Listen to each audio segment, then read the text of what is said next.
கிறிஸ்துவுக்குள் பிரியமானவர்களே, கர்த்தருக்கு பயந்து கர்த்தருக்கு கீழ்ப்படிந்து நீதிமானாய் வாழ்கிற ஒவ்வொரு தேவ பிள்ளைகளுக்கும் கர்த்தர் என்னென்ன ஆசீர்வாதங்களை வைத்திருக்கிறார் என்று இந்த வசனங்கள் மூலமாக பார்க்கலாம். யோபு 36:7 கர்த்தர் தம்முடைய கண்களை நீதிமான்களை விட்டு விலக்காமல் அவர்களை ராஜாக்களோட கூட சிங்காசனத்தில் ஏறவும் உயர்ந்த ஸ்தலத்தில் என்றைக்கும் உட்கார்ந்திருக்கவும் செய்கிறார்.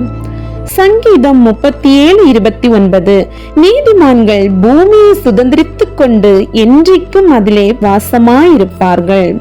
சங்கீதம் 92:12 நீதிமான் பனையை போல செழித்து லீபனோனில் உள்ள கேதுருவை போல் வளருவான். சங்கீதம் 118:15 நீதிமான்களுடைய கூடாரங்களில் இரட்சிப்பின் கெம்பீர சத்தம் உண்டு. கர்த்தரின் வலது கரம் பராக்கிரமம் செய்யும். நீதிமொழிகள் 4:18 நீதிமான்களுடைய பாதை நடுப்பகல் வரைக்கும் அதிகமாய் பிரகாசிக்கிற சூரிய பிரகாசம் போலிருக்கும். நீதிமொழிகள் 10:3 கர்த்தர் நீதிமான்களை பசியினால் வருந்த விடார்.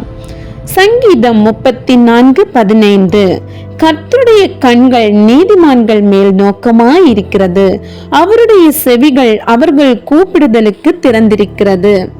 சங்கீதம் 68:8 நீதிமான்களோ தேவனுக்கு முன்பாக மகிழ்ந்து களி கூர்ந்து ஆனந்த சந்தோஷம் அடைவார்கள். சங்கீதம் 72:7 கர்த்தருடைய நாட்களில் நீதிமான் செழிப்பான். சந்திரன் உள்ள வரைக்கும் அவனுக்கு மிகுந்த சமாதானம் உண்டு. நீதிமொழிகள் 10:6 நீதிமானின் சிரசின் மேல் ஆசீர்வாதம் தங்கும். நீதிமொழிகள் 10:24 நீதிமான் விரும்புகிற காரியம் அவனுக்கு கொடுக்கப்படும். நீதிமொழிகள் 11:8 நீதிமான் இக்கட்டினின்று விடுவிக்கப்படுவான். நீதிமொழிகள் 11:28 நீதிமான் துளிரை போல தழைப்பார்கள். நீதிமொழிகள் 18:10 கர்த்தரின் நாமம் பலத்த துருகம். நீதிமான் அதற்குள் ஓடி சுகமாயிருப்பான்.